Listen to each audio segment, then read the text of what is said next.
ئێمە خۆشحاڵ بووین بەوەی کە بانگەشەی هەڵبژاردن کۆتایی هات بەبێ توندوتیژی بەبێ بەریەکەوتن ڕاستە لە ڕووی زمانەوانیەوە هەڵچوون و داچوون ڕووەدا بەڵام ئەوە تەبیعەتی ململانەی دیموکراسی و ململانەی سیاسی و خەباتی پەرلەمانیە. خۆشحاڵ بووین کە لە دەنگدانی تایبەتیشدا یەکێتی نیشتیمانی استحقاقاتی خۆی بەدەستهێناوە و بەشداریەکی کاراکراوە. هیوادارین سبەینێ هەڵبژاردنێک ئەنجام بدرێت کە کۆمەڵانی خەڵکی کوردستان ناوچە کوردستانیەکانی دەرەوەی هەرێم بەشداریەکی سەراسەری بکەن، چونکە ئەم بابەتە علاقەی بە خاک و بە ناسنامە و بە ئایندەی کوردستان و نیزامی فیدراڵی و مستەقبەلی زمانی کوردی و شوناسی گەلەکەمانەوە هەیە.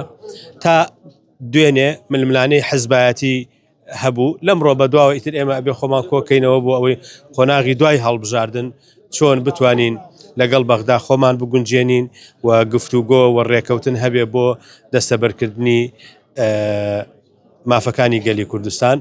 و خۆتان نەزانن بە تاریخی خۆی یەکێتی نیشتیمانی کوردستان لە جەبهەی نەتەوە و نیشتیمان بووە و لەم مەسەلەشدا ئێمە وا ئەبینین کە تێزی یەکێتی شایستەترینە بۆ چارەسەرکردنی کێشەکان لەگەڵ عێراق، چونکە ئێمە مەدرسەی مام جەلالین. مام جەلال بڕوای بە گفتوگۆی چەندین ساڵی هەبوو بۆ ئەوەی بتوانین لەگەڵ بەغدا بەبێ خوێن ڕشتن کێشەکان چارەسەر بکرێت تا گەیشتە ئەوەی نیزامی فیدراڵی لە جێگەی نیزامێکی دیکتاتۆری هاتەکایەوە.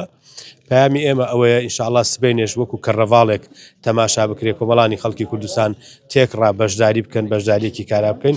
ئینشاءالله هەموو لایەک بە سەرکەوتوو دەرەنجامی هەڵبژاردنەکانە بینینەوە.